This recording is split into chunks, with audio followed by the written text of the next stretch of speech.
फुलवारी में नाना प्रकार के फूल फूली से बहनी देखतो जी कनका सुगंध दिखत बहनी देखतो जी ये घूमर के आना घूमर के जाना ये घूमर के आना घूमर के जाना ये मोर सहेली रे ये किधर के फूल तोड़ी लेवा ये मोर सहेली रे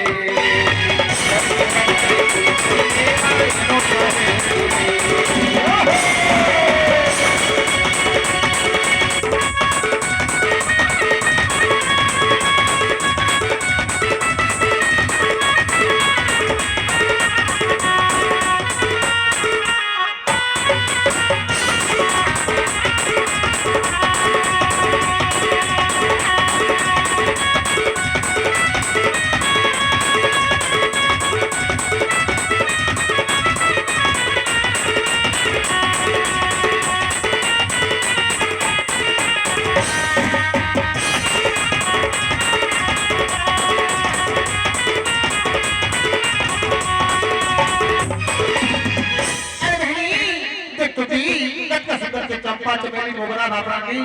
जब प्रकार के फूल फूले बनी देखतो जी ये लाली मदा है मन मोहत है दिखा थे लाली कजा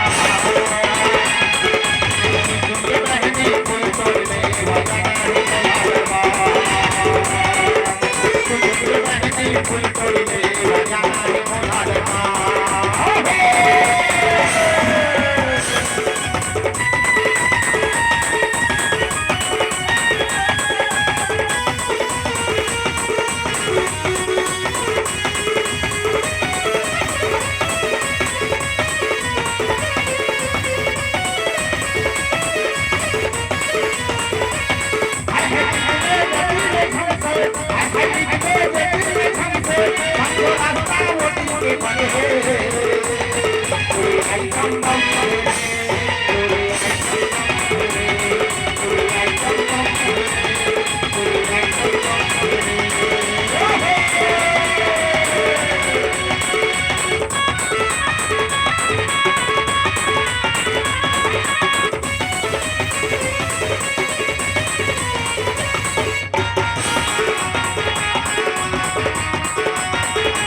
जाना है ना